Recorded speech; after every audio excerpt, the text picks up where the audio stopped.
So at the conclusion of the course, all of us stand here together today as proud and grateful students of Professor Sir, and firstly we would like to express our gratefulness to God Almighty for making this event possible.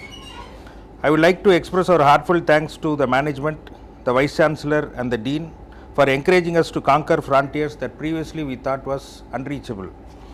And special thanks to Professor Neeraj Goyal Sir for teaching us and helping us to take the baby steps in EVLS and laser proctology.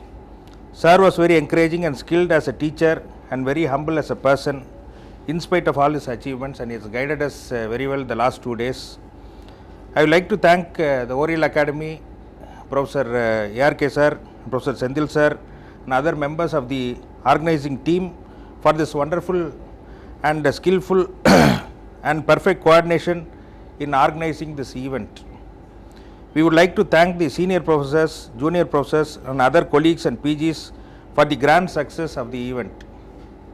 A big thank you to one and all present here and to many more such fantastic events in the future. Thank you, sir. Thank you.